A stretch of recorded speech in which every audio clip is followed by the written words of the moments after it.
Hi, I'm Geis. Welcome back to week 16 in the God Success Secrets video series.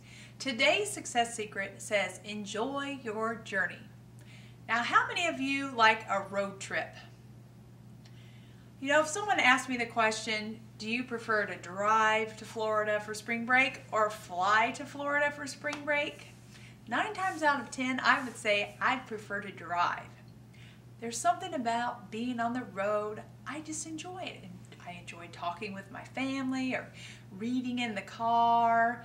I enjoy getting to stop whenever I need to, packing whatever I want. If I want to pack my pillow and everything but the kitchen sink, I can fit it in the car, whereas when I'm on an airplane, I have to, measure how much liquid will fit in this container, and I can't take everything I want to take, and I can't get up out of my seat when I want to get up out of my seat. So I prefer a road trip. Well, one time I was on this road trip that I didn't enjoy very much. And the road trip has everything to do with this. This is the trash can that I keep in my van, and thank goodness I had it on this particular road trip. And no one got car sick in the back of the van. But here's what happened. My family and I were on our way to an amusement park, Cedar Point in Ohio. And it's a few hours from my home, so we were on this drive, and at that time I had 4 small children, and I was very pregnant with the 5th child. So very pregnant women and long car rides don't go too well together, because you know what happens when you put a bunch of little kids and a pregnant woman in a car. You make a lot of pit stops. And that's what was happening on this trip. Well, we got to a point where we thought we were really close to the amusement park. So my husband said, it won't be long now. I was kind of feeling the need that I was going to need one of those pit stops pretty soon, but I said, hey, I'll hold on to it because I know we're almost there. Well, we drove, and we drove, and we drove, and we still weren't there. And I was getting to emergency proportions. I said, honey, we have got to stop somewhere. I can't hold this much longer. The problem was we were out in the middle of corn country. All there was for miles around were pastures with cows grazing and cornfields and soybeans, not a McDonald's, not a gas station. There was nowhere to stop. Now, even the side of the road wasn't covered enough with trees where we could stop and do our business on the side of the road. I was desperate. So I pulled out my handy trash can and went to the bathroom in the van. Now, isn't that an embarrassing tale? My kids love to tell that story about me and this journey that we went on. It was not very enjoyable. But most of us really look forward to our vacations, don't we? And why is that we look so forward to vacations, but we don't like the job that we're doing all the time? We spend 50 weeks out of the year hating our lives, and then the 2 weeks we're on vacation, well, yeah, we can enjoy those. Why not enjoy all of it? Wouldn't that make a much better life? And similarly, some of us can't wait for the weekend to come around. That work week is such a grind. We just have to get through it. What a drudgery. But we can't wait for the weekend. We're going to enjoy that. Well, there are a lot less weekend days than there are weekdays. So why not enjoy all of them? In Psalms 118:24 it says, this is the day the Lord has made. Let us rejoice and be glad in it. And that's every day. He has made every day. So we are to rejoice and be glad in it.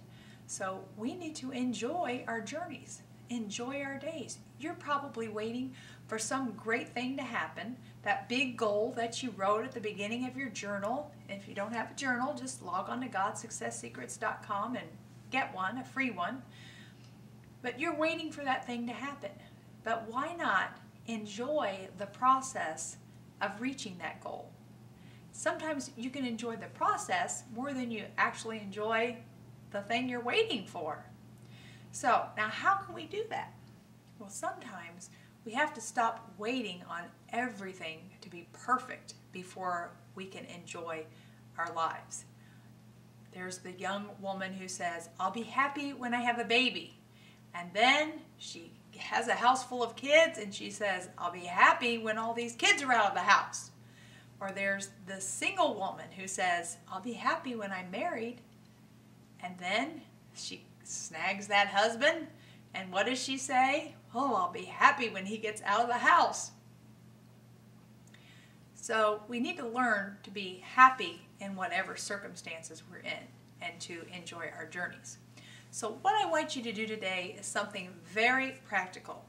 I want you to think of the 3 things in your life that you detest, that it just gets you down just thinking about having to do this task or handle this thing. What are those 3 things that if you could get these 3 things out of your life, you know that you would be so much more happy? Write those down in your journal.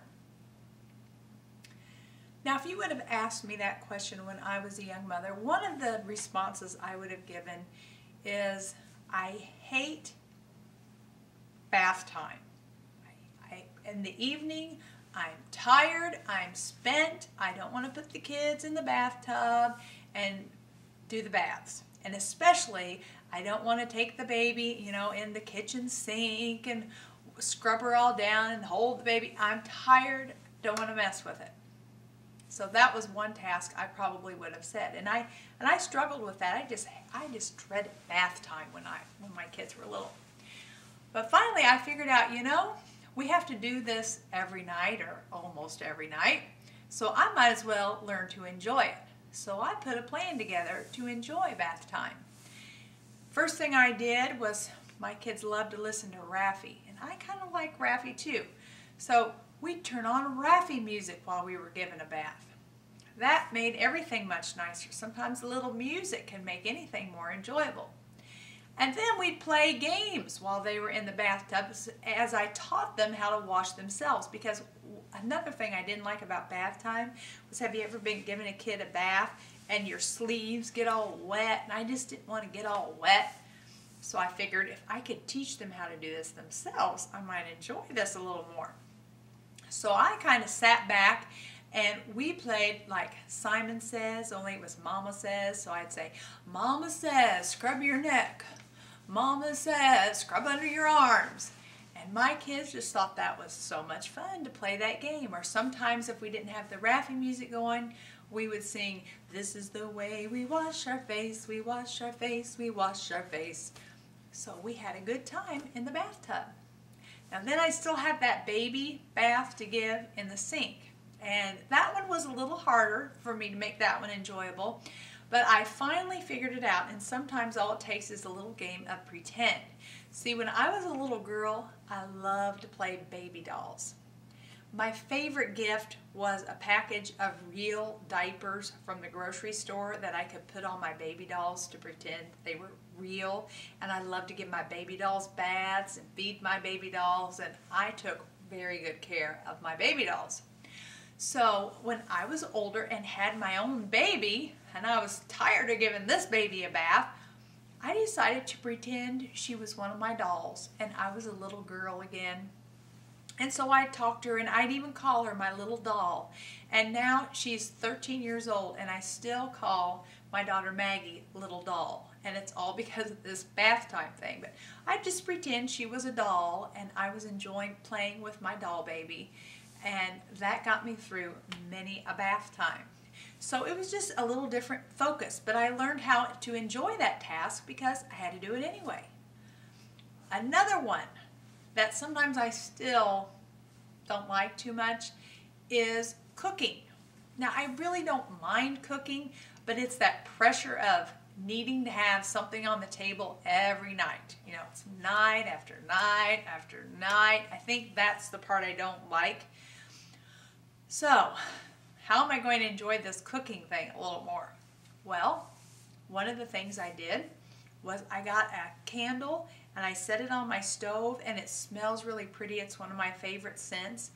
And I light the candle as I'm cooking, and and I can smell that pretty candle, and the glow from the candle just gives the kitchen a nice little ambiance, so I like that.